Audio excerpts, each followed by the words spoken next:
guys back on stage after a long hiatus. Give a big round of applause for Mr. Michael Menza, guys.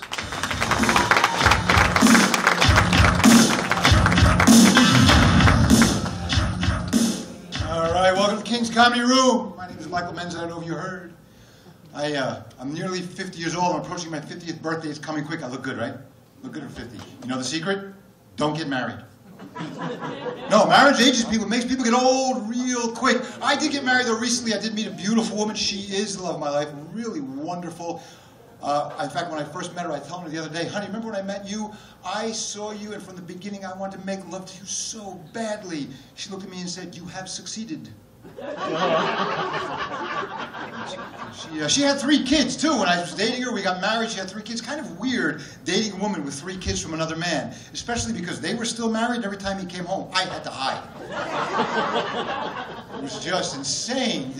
And the youngest kid, how many people you have stepchildren here? How many got married to have stepkids? Applause, anyone? Nobody? A couple people, right. How old are they? 18. 18, okay. Were they that old when you married? No. No, how old? 10. And 10, okay. See, you married when they were young. I got lucky.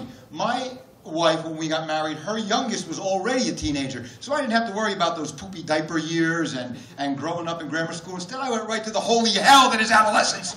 Oh, my God. And let me tell you about these kids. They grow up quick. And she was 13 when we got together, and I remember my wife sitting her down and says, you know, you're 13 now, but I'm going to tell you, no boys until you are 18. And that gene kicked in. You guys that have your own kids, and even stepfathers, that gene kicks in. You want to protect the people you love. She was a young girl, and Daddy's little girl kicked in. And she was so sweet. She looked at me one day, and she goes, you know, screw you, you're not my real father. I looked at her, and I said, that's okay. Somebody in this house calls me Daddy. Was that wrong?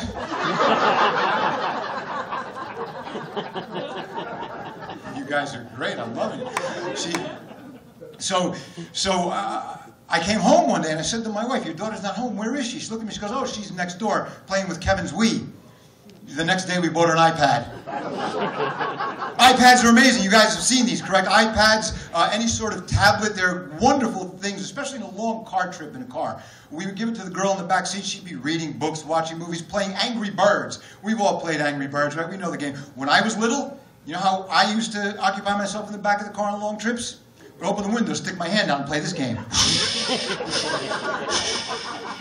My version of Angry Birds, if I did this just right, my father would screw with me. Every time I put my hand out, he hit the brakes. Dad, I'm slowing the car down. It's so cool. Other games we played in the back seat. Do you remember Punch Buggy? Slug Bug? You've heard it? That game is a cruel game. That's cruel.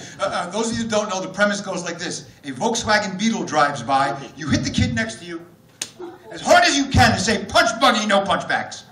My cousin was an expert at this game. He'd spot them 3 miles down the road, hit my arm so hard, it would be numb for a half hour. I couldn't play this game anymore. It came out like this. Wait, one day we drove past the Volkswagen factory, the son of a bitch almost put me in a coma.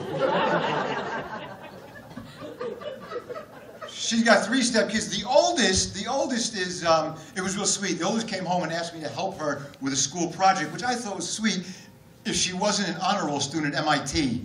And I wasn't what they call borderline retarded. And by they, I mean my wife and mother-in-law. And my mother. And my father, too. My whole family loves me. The project was about technology and the human condition. Technology. I can't even make the smiley faces on a text message. I wasn't sure what my wife meant when she said we. According to her, I don't know how to use my own we. We fight too once in a while, my wife. We all fight. I was on the phone the other day with her, and I had a Freudian slip. You know what a Freudian slip is. I wanted to say, shut the hell up, you miserable, frigid hag. But what came out was, I'm sorry, honey. I think I need a new cell phone because every time I get into an argument with her, the call drops. It's just a bad phone. And then inevitably they all compare you. The stepkids compare you to their father.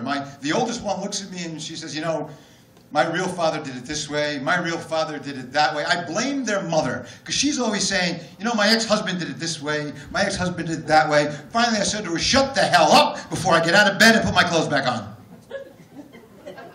I got a much bigger laugh with the last audience. I got even with this guy, though. The stepfather, he's one of those real smarmy characters. He came over the house. He thought he was all better than me because he drives a Mercedes. He's got a $100,000 a year job, 17-inch biceps. But I got him good. I said to him, you know, do me a favor.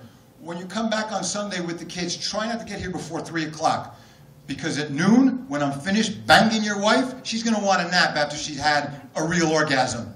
All right, ladies and gentlemen, my name is Michael Mendes. Just remember, I am not your daddy. Thank you all. Good night. Mike Mensa, guys. Mike Mensa, one more time. Big round of applause.